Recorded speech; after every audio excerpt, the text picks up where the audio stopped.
Hey everyone, my name is Nathan Pay and welcome to another episode of Blu Ocean Crypto. Today we're going to be covering another NFT gaming console that's going to be coming down the line actually a lot quicker than Polium 1. And if you guys remember recently, we just did a video on that. And this is kind of interesting because the way that they're approaching it is a lot different than Polium 1.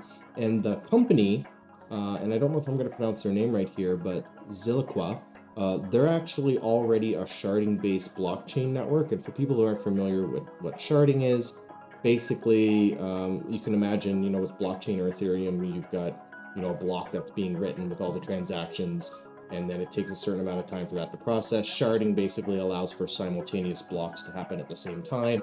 So the idea is it basically speeds up all the transactions greatly. And this is something that Ethereum talked about a while ago, back when the merge was first happening, about sharding and how sharding was going to be the next big thing. But these guys are focusing on Web3. And last month is when they first announced this console. So I just want to give you guys a little bit of information. Then we're going to cover the most recent press release, which just came out days ago, which gave us an update and kind of some more information, which is why I thought it was finally appropriate to bring this to you guys. Because when I first heard about this a month ago, I was like, oh, okay, great, just another company throwing their hat in the ring. But now I feel like there's a little bit more merit here. So it's a layer 1 network. And basically what they're saying is that they're going to be using their network, obviously, but because of the sharding technology, this should really help the gaming aspect of it. And I agree with that, because transactions or having to wait on a transaction, that can be an issue.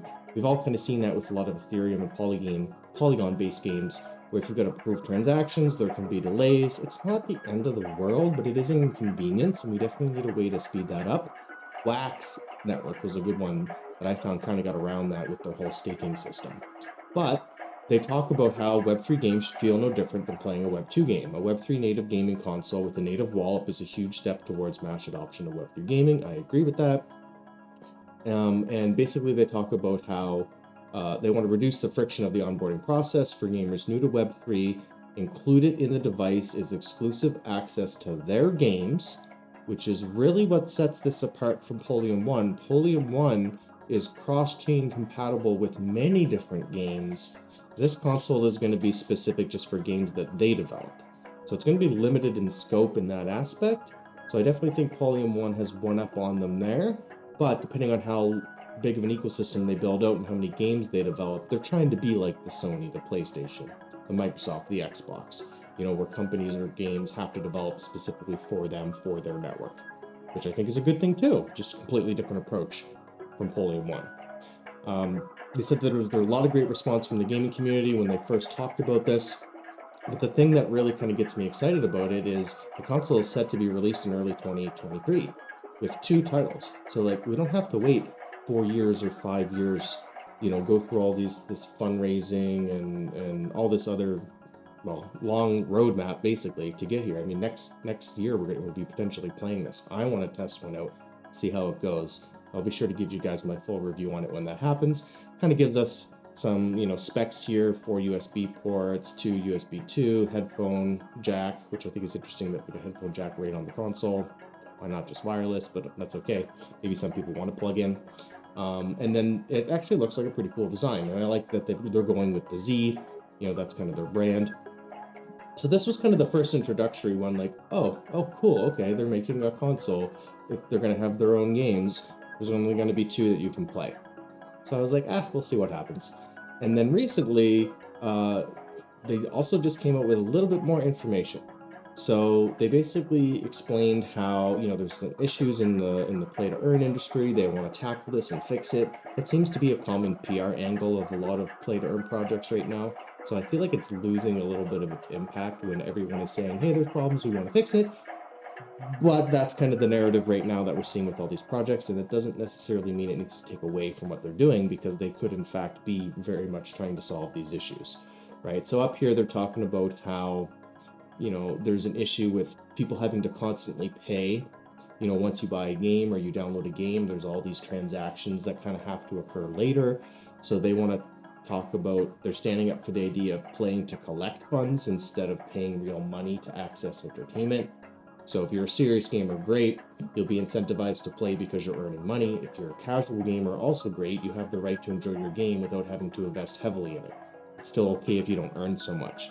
So they want to give people that flexibility and kind of go away from that microtransaction heavy route for the free-to-play aspect. And for the NFT play to earn aspect, all those components will still be there. So there's kind of some gray area there, because does that mean free to play is fully free to play? There's no microtransactions, there's no, nothing that you want. I think some can be good, maybe like a pass or something, but it's subjective there. So it's interesting that they're kind of taking this angle. They're also talking about they're not going to stop at game production. They want to grow a gamer community hub where users can connect, trade, and interact with one another. They're talking about how the Web3 community in gaming needs to have everything in one place. So, kind of consolidate things, which I do agree with. I think the more consolidation, the better. And we're going to see this. We're going to see so many different companies trying to do things like this, so many different games being developed.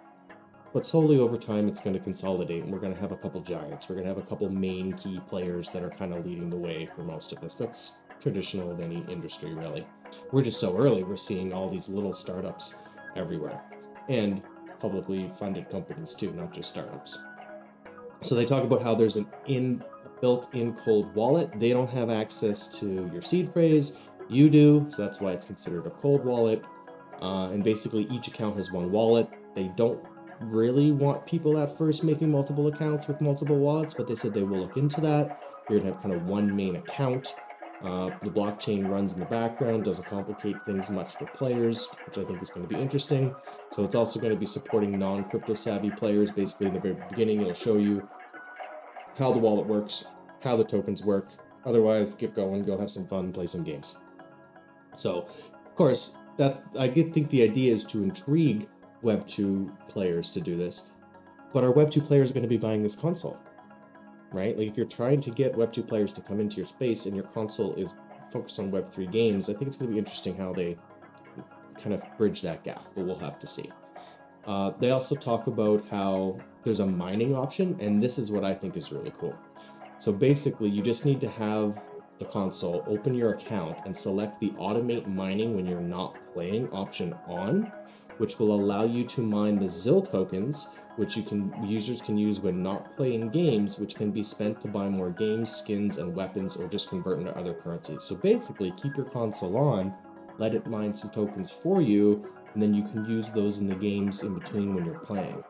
That's something that I think they're doing that is rather unique, right? They're actually allowing you to turn this into a little mining rig. Now, I don't think the earnings are probably going to be good enough to merit buying 100 of these consoles, and running them as nodes or miners, but it's nice that you can kind of get some extra tokens while you're playing or while you're not playing. And then it talks about how the hardware includes a GTX 1650 and a Core i9. It doesn't come with native controllers, but you can use basically any other controller with it. I will admit the GTX 1650 kind of makes me go, there's going to be some hard cap limitations on the graphics quality there. So I don't know what that's going to mean. I mean, we're all looking at right now in Web3, we're looking at all AAA, great graphics games, and that's kind of where things are going. I wonder if this is going to be more like, I don't want to say this necessarily, but I guess it's a good comparison. Facebook games quality, right? Where you're kind of capped out at a certain height. And a 1650 runs great. Like, don't get me wrong, there's a lot of amazing games that can kind of hit that benchmark, and there's laptops that still run fantastic with that. But I just think about down the road, are we going to look at maybe their next one in 2 years? Maybe they're trying to plan for different iterations, and this is just going to be the first. It also probably keeps it a little bit more affordable. So I hope you guys found that interesting. This is a real contender for Polium 1. And of course, once it comes out, we'll be getting one. I'll do a review on it. We'll take a look at all the games. There is kind of some trailer and teasers on their YouTube for some of the games that they're working on, the two that are going to come out on release. They are mentioning how they're not going to work on any sports games for at least a couple years, but they do want to cover all these different genres. So just like Gala Games or Karmaverse, they're trying to create this whole metaverse with lots of different games. So yeah, I'm curious, what do you guys think about this? Do you think this has a better chance than the Polium 1? Do you think this is just another stepping stone before we see a big company finally doing a play-to-earn NFT console like Sony or Microsoft? Definitely leave a comment down below. I'm curious to hear your guys' thoughts. And make sure you subscribe to the channel. It makes a huge difference, shows us that you guys enjoy and appreciate the content that we have coming out for you. Of course, slam that like button so we can show this to other people in the YouTube algorithm. And last but not least, hit that bell notification to stay up to date with all the great content we have coming for you guys on Play to Earn on a constant basis. Okay, until next time, cheers. Don't forget about our 1,000 subscriber giveaway where you can win $200, and if you need more information, be sure to join us on our Discord. See you there.